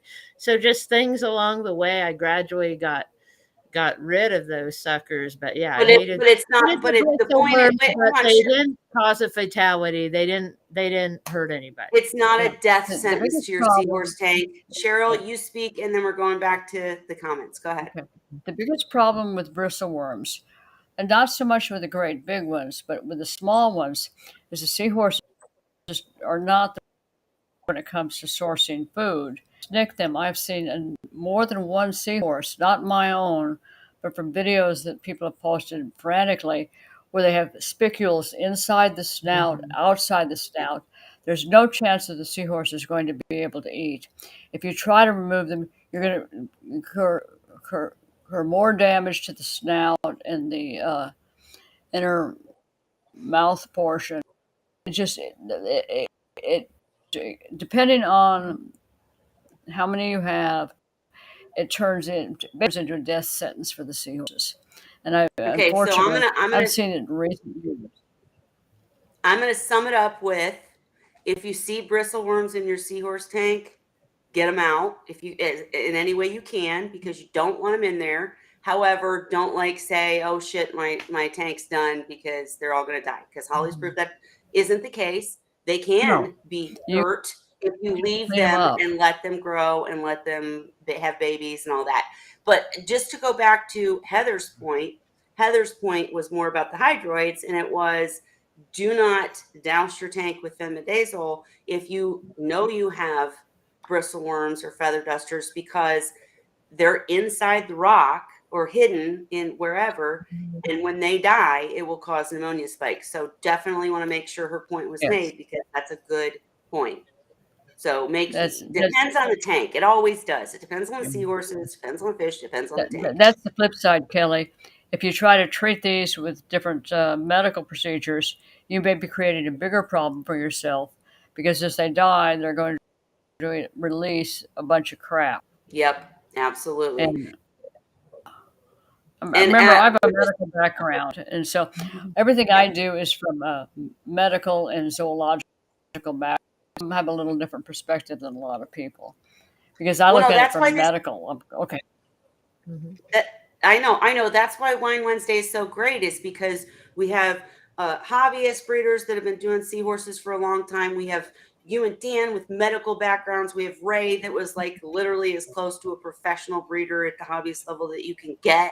I mean, and he was in Canada doing it. So we've got a good, sometimes we don't always agree on everything, and it comes down to risk tolerance level and, what you're willing to risk to keep your seahorses healthy. Exactly. And, so that's why Wine Wednesday is cool, is because we have a good share. But Andrea did say all the communities I asked this said no fish, even seahorse friendly ones, because they already established territory that a gentle seahorse is going to bumble into on accident. So I only had one goby, first knowing he was going to occupy. I don't know if I have the rest of it. I don't think I have the rest of it, Andrea. I'm so sorry. But I just want to say I agree. That's how I keep my seahorse tanks. I don't keep other fish in it.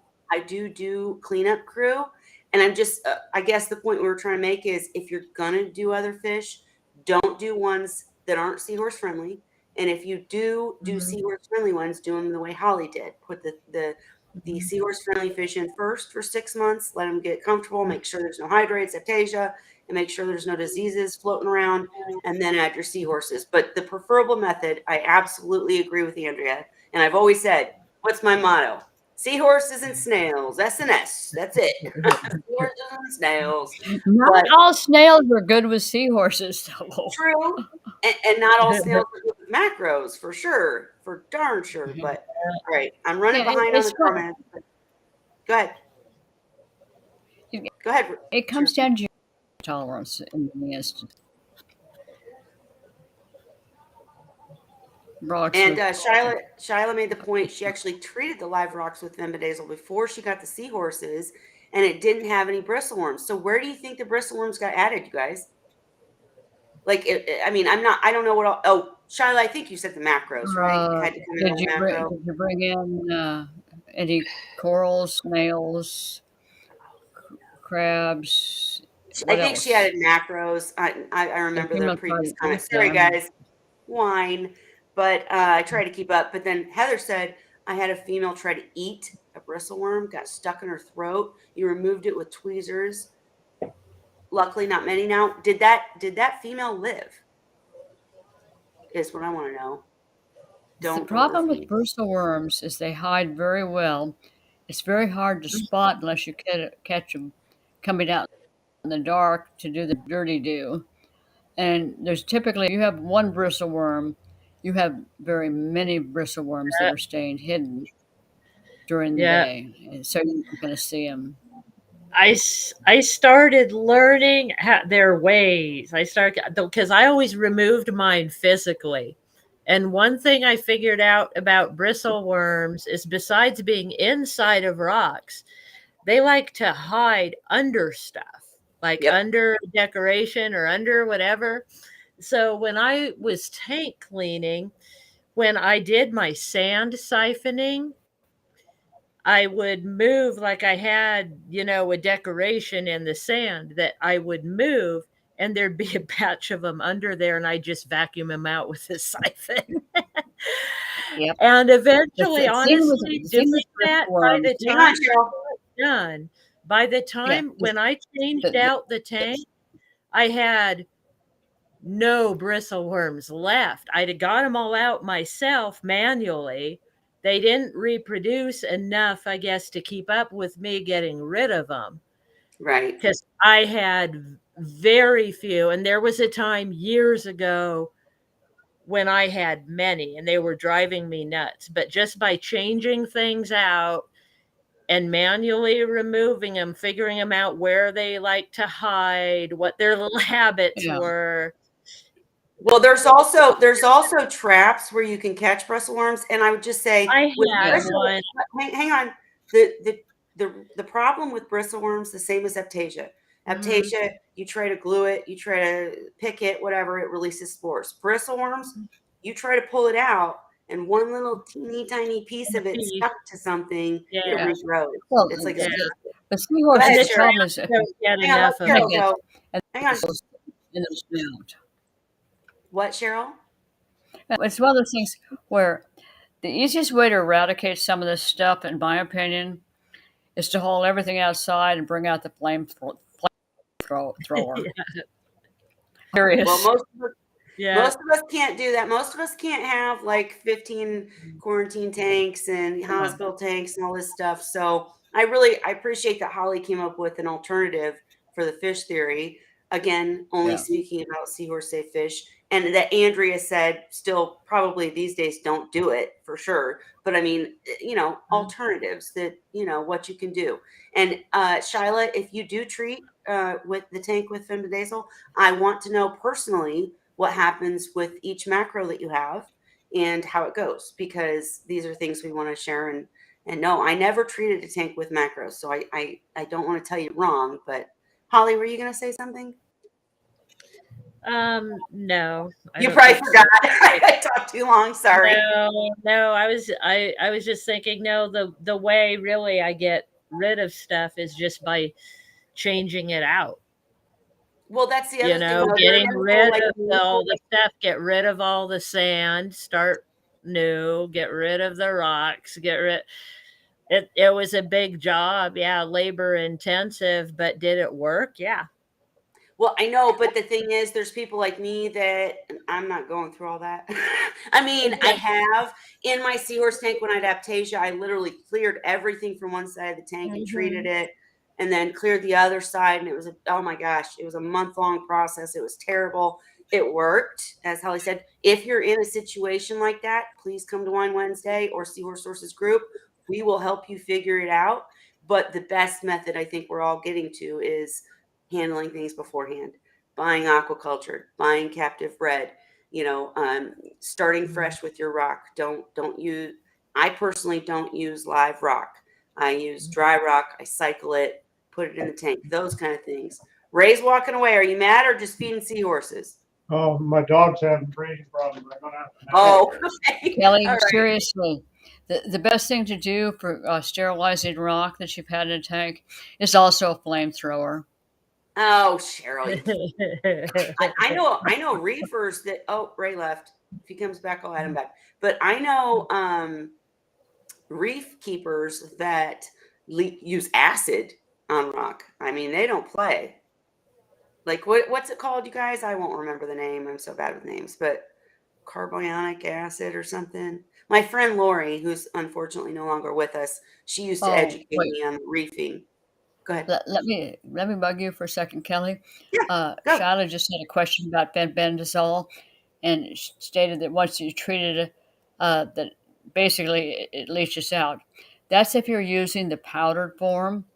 If you use the liquid form that you can buy, which is actually a goat wormer, and it has no additives, you do not have the residual effect that you do with the powdered form. And so I would advise you to get the liquid form and use that so you do residual effect.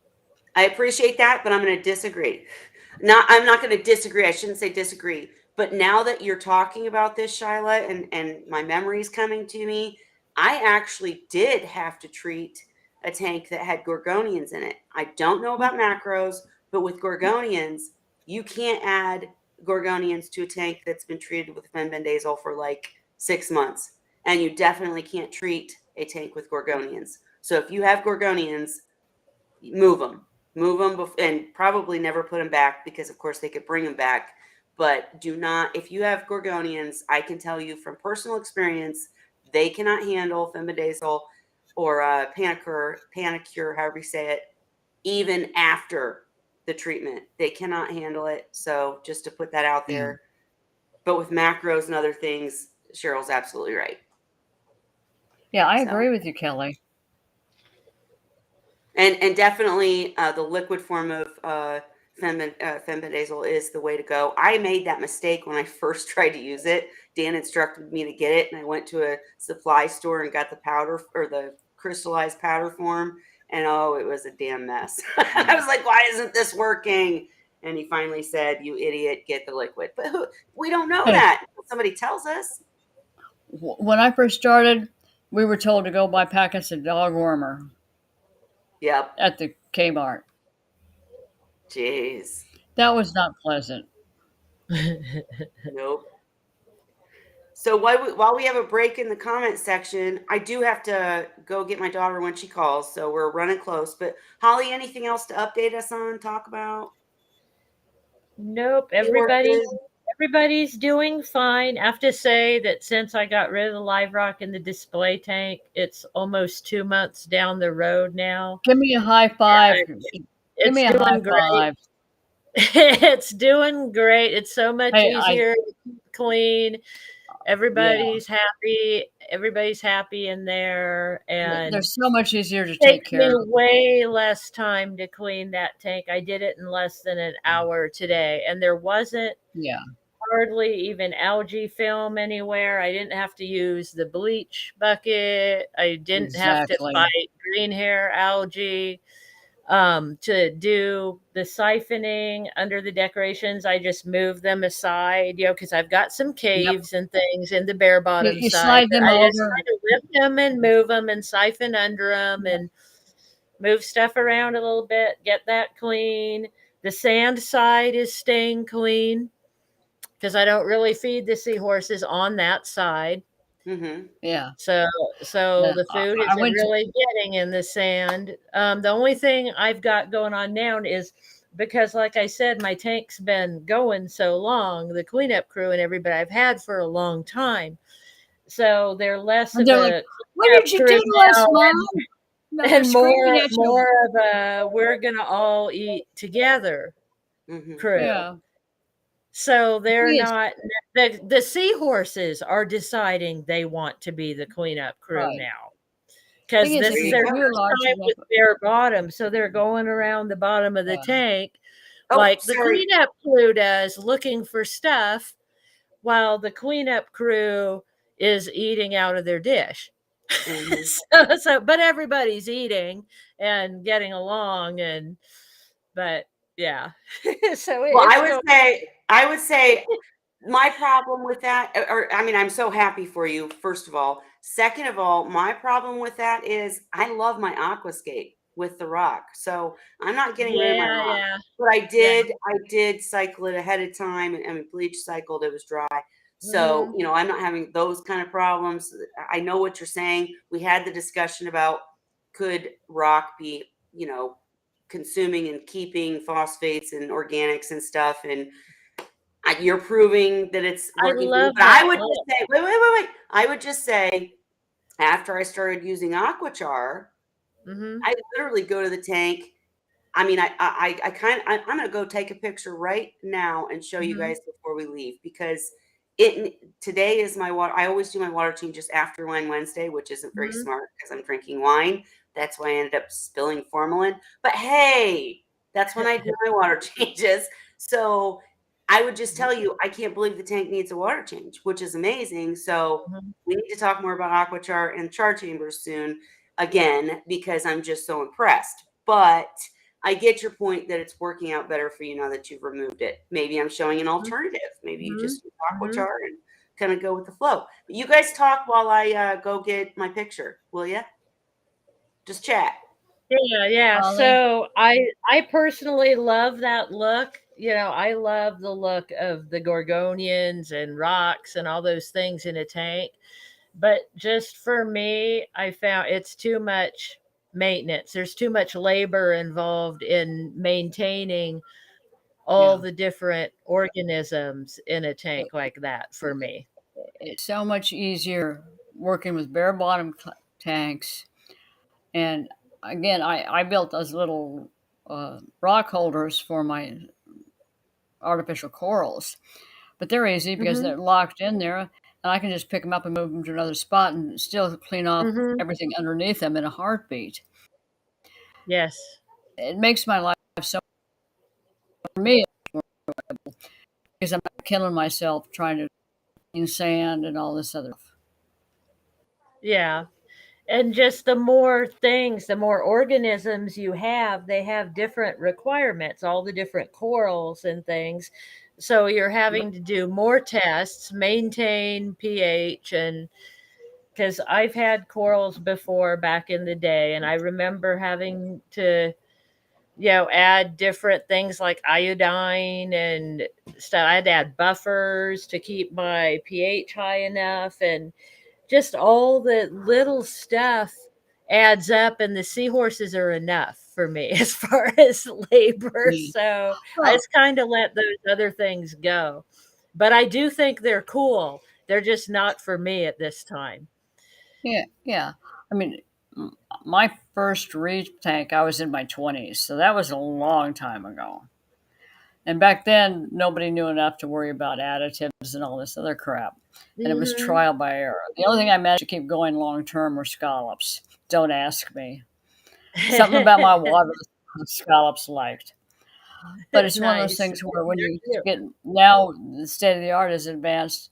There's so many different additives, so many different ways to do things, and everybody's Mhm. got a different opinion on how to do it, and which is fine. We'll learn from each other. That's the beauties of this hobby, and it's funny because I know how to kill bristleworms, and I kid about the flamethrowers, but that's what I want to do when I see something like that. Yes. Actually, the biggest thing I do is I just if I see a bristleworm, I haven't seen any in at least 6 or 7 years. But Uh-huh. last time I saw any, I took out the rock that I saw them in a bucket, filled it full of fresh water, and all the bristleworm came out and died, literally. Yeah. And then Yeah. I Yeah. bleached it to make sure it was clean, and then dried it out before I put it back in the Hmm. tank. So I mean, some of that stuff is pretty easy to maintain if you catch it early. But I had a Hmm. friend that had a seahorse that decided to snick a rather large bristleworm, Ugh. and the bristleworm was stuck in the seahorse's snout. And she literally sedated that seahorse and pulled the spicules out using a fine set of Oh. tweezers out from the inside of her snout. And believe it or not, that seahorse made it. I don't Wow. know how she pulled it off. My hats to that lady. She did Yeah. one heck of a surgical job on that seahorse. Yeah. Heather's lived too, she Yep, I said. was Yeah. just she did, no injuries, Her luckily. Grandma to grandma. all my babies I'm raising now. She couldn't close her mouth, was half an inch down on her snout Yeah. too. Ooh. Mhm. And I mean, and it's Shyla, where painful you because you're got feeling guilty because you had something left something in the tank that you didn't know was there, but it injured your seahorse. At the same time, the mom in you wants to go in and save the seahorse because this is one of your kids. And I mean, she had right. tears running down her cheeks when she was Oh, doing I have this. no Mhm. doubt. I know Yeah. Heather loves her Yeah. seahorses. But And the seahorse Shyla, made it. only hermits and macros with the seahorses, A plus. And I will just say, as I show you guys these pictures, I know you guys are going to look at it and be like, that tank sucks. And it does, but it's because I'm still trying to see if they can become breeders. If they can't, I'm filling that with macros and gorgonians. But for now, I still like the rock. I don't know why. I just like it. I like being able to design something with rock. So here's the tank real quick. Very bare, very minimal, because I'm hoping they breed again. It's probably But, really to mine. it's literally, I mean, that's it. But like, I love my rock. I love the shape of that rock. I love my little castle there, my cave, whatever.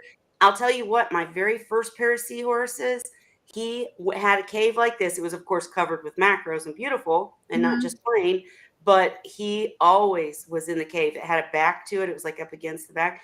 And that's the only place he would go. But I just like making structures out of the rock. And it is right. And there's the. That's the same. Mine are liking the artificial caves, and I did those really for the shrimps and the goby, and the crabs and things. But the seahorses don't stay in them all the time, which is nice because I wouldn't want them hiding there all the time. But they go in there and hang out and like it. And the caves that I have, they have multiple openings. And they'll chase each other around and around through the caves like they're in a labyrinth, in one hole and out the other. And, I'm going to come around, get you from the other side. And they're kind of fun to watch with the caves. Well, one more thing I wanted to say about this tank is that you can see in this first image where there's still green on the rock, right? But do you guys remember a couple of months ago, I was asking you, oh my God, I have this long, stringy, green, hair-like algae that grows all the way across the tank. I don't know what to do, blah, blah, blah. I'm telling you, and I'm not just trying to promote here, after I added the AquaChar, it's not there anymore. It's just gone. You still see the green, but it doesn't grow. Hang on, Cheryl. You see the green, but it doesn't grow. And if I scrub that rock, it's going away. And I'm doing fewer water changes, less work. I'm telling you, CHARCHAMBER is the bomb. And the CHARCHAMBER, I should have taken a picture. I will, and get you guys that video soon. But in the back of this tank it's an all-in-one. So in the back, we've got, hang on, Cheryl, let me tell. So sock. You reduce the phosphates with the AquaChar, which cleared up the tank. That makes perfect sense. Right, but let me tell you how the structure is. So when we start off with the boy, okay. So there's my boy. I don't think he's pregnant anymore, but we got sock, K1 reactor, pumps, then sterilizer. Oh, I'm sorry, and then the AquaChar is in the chamber with the pumps, and then the other side has the UV. So again, I'm sorry. So sock, K1, pump, AquaChar, CharChamber, pump, damn it, skimmer, sterilizer. That's how it goes. So I've got all sorts of equipment in it, but I had all that equipment, and until I added the CHARCHAMBER, I was growing string algae. I haven't changed the lights. It's just working now. I don't have to clean that fake plant anymore because it just works. And again, this tank is dull because I'm trying to breed. But if they don't, or if something doesn't happen, then I'm gonna add a bunch of pretty stuff. But anyways, I don't even worry about green hair algae anymore. If I get a little bit, it's going to be gone in no time anyway. It's just part of the cycling process. But when it takes over a tank, that's a whole different world. Andrea said, same here, Kelly. Added the second chamber to my CHARCHAMBER as well as a small GFO reactor, and my rock looks pristine after only a couple days. What do you added the second chamber to your CHARCHAMBER? What do you mean by that? Do you mean you added the CHARCHAMBER to your second chamber, or do you mean something else? Was that like backwards? I'm curious. I wonder if there's a topper, another one you can layer them. Oh. I bet, because I don't have one, but looking at the way they're made, I bet you could add a second layer. Yes, a double chamber that's stacked. Hang on. I do have to go when my daughter calls, but I got to grab the CHARCHAMBER that's still not in use because the fry sucked. But hang on, I want you to explain it as I hold it up. Hang on. Go ahead and talk, guys. We lost I Kelly. guess so. We need Andrea to explain it because she has one. She says it's a tall one, so it's a double one. So I know to me it looks like a sponge filter with Yeah, an added chamber for the AquaChar. right. Yeah. Yeah. So I'm That's what she thinking said. So That's what, the you have biggest another one. chamber where? that. Yeah. Do you mean like just extra space right here, or where's the double chamber? What do you mean by? Oh, she said she'll send you a picture or video. If you send It's it a on taller Facebook, one for a larger tank. It has a double chamber for AquaChar. She says so oh, when we see Kelly's, she will have a sponge chamber top. message it to me right now because I can show it, Andrea, if you're able. If not, that's okay, but I Mine, can you show take it. off the top and add another chamber and add the Yeah. top back on. So Oh, sponge, AquaChar, top. Is that what we're saying? no, so No, she you says just you only have take off layers of the top AquaChar. and So add just another layer of AquaChar. so it's just So a Yeah. that longer layer top, in here. Okay. yes. Yeah. So Just Yeah. she's sending it sending now and it. I'll show it. But Exactly. this I have a bigger version in the 40-gallon all-in-one. And Andrea, I'm curious where you put yours if you're talking about an all-in-one, because that's I'm trying to prove you can keep, and obviously you're proving that you can keep seahorses in all-in-one. But this thing has made the bigger version of this has made such a difference. I mean, I like have to force myself to do water changes because if I because I have to it looks force myself to do you saw water the picture. I changes. mean, you I can really want to get some for wait, wait, wait, mine. wait. You guys can say that my tank is basic and bare, but that's what you want when you're trying to breed. And the bottom line is, I was still having problems with algae and stuff due to the light. And You want to breed, Kelly? hang on, it doesn't have a sump, so the organics will build up quickly. And I wasn't wanting to do these huge water changes. Adding this thing has made a huge difference. Go ahead, Cheryl. Hey, Kelly, Andrea, I think just sent you a message. I'm looking for it. It might take a minute. But what were you going to say, Holly? No, I was just going to say she sent it to you in Messenger. Oh, it's not there yet. Oh, yeah, she did put that in there, didn't she? Might take some time uploading like mine does. Yeah, Whenever it takes mine stuff forever to upload. I'll keep looking for it. I know we're friends, so. Well, the thing is that they showed when they did the demonstration, they showed the second chamber on top. Yeah. Oh, he did? I didn't remember that part. Gotcha. He will. Robert King, guys. Robert King. I'll put the link. I'm going to get it for you now. He But showed the real tall one also. he will actually make them special for you. So, yeah.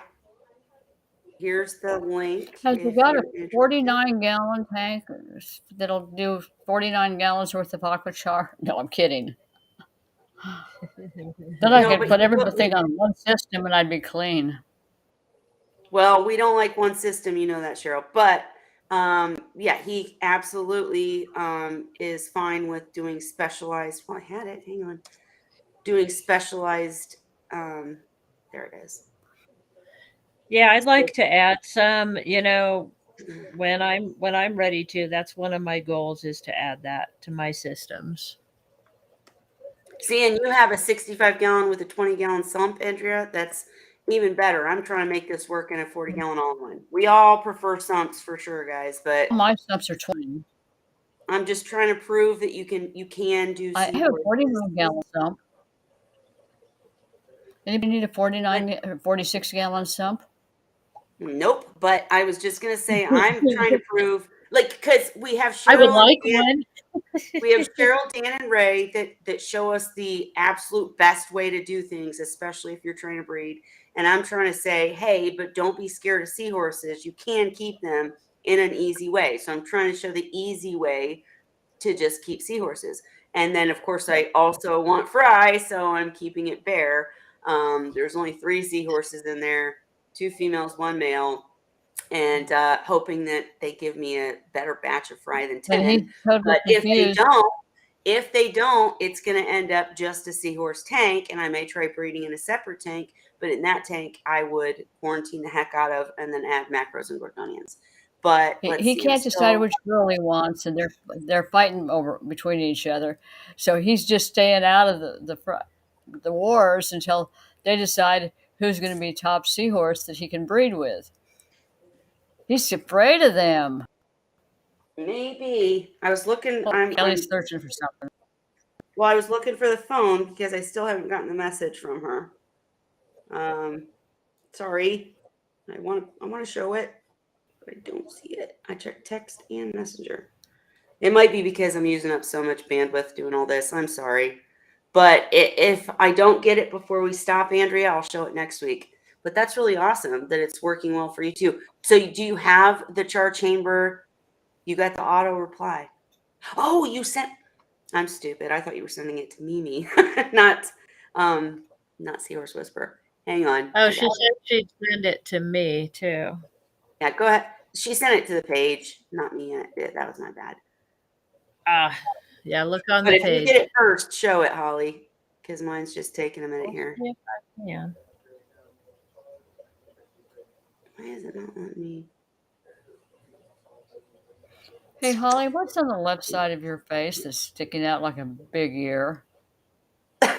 Sure. Oh, that seahorse, that sea dragon looks like. I think it's your headset. Yeah, no, it's the. Oh, okay. It's I'm like, sea what dragon. the heck is that? Oh, right. So I just got it. Okay, sure. Because mine's literally frozen. I see where you sent it, Andrea. I'm sorry. You Well, share let it. me Holly. forward it to you then. No. Or yeah, okay. Forward it to me or share it Or yourself. I can, yeah, because otherwise I have to figure it out. So I can. Oh no, I got it now. I got it now. Did you just get it? Okay. I think so. So yeah, it's just extra. I don't got it. I got it. It's going to look funny because the page, sharing from the page is weird, but here it is. I get it now. I get what you're saying. Yeah. That makes sense. I don't know how to open it. Yeah. There you go. Yeah. Yeah, there's different levels you can, and different heights you can do for different sized tanks and sumps. Love it. So In it's fact, the one I need to check my sponge messages. I filter haven't checked any of my with messages. more in forever. chambers on top. No, that makes sense. And that's the cool part Yeah. is that Robert King's Clownfish in the comment section, he will make them specific for you. And it uses AquaChar, This which size I'm going to have tank. Cruz and maybe Brian and other people come in soon and talk more about AquaChar. But I'm loving it. I can't tell you. It's been great.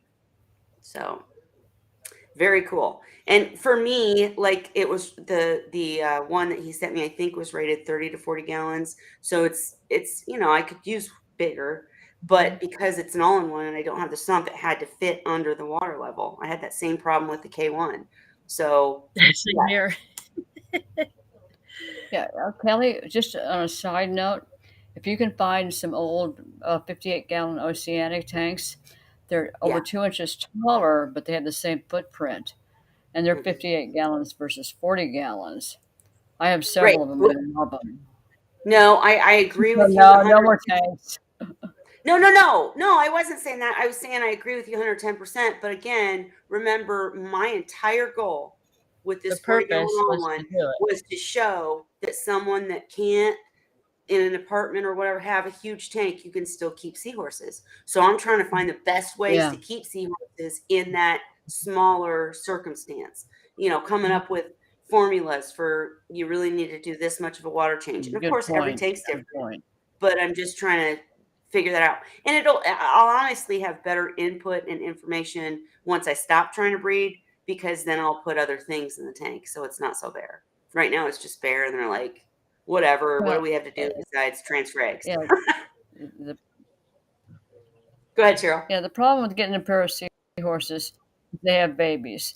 Then you can't stand to lose the babies, so you set up a baby tank. Then the next thing you know, they have another set of babies. Well, unless you're in my case where they're not having babies. Sure. Then you want to get another pair because the pair that you already have isn't making good babies. So then you set up another tank. And the next thing you know, you have 15 or 20 tanks. Yep.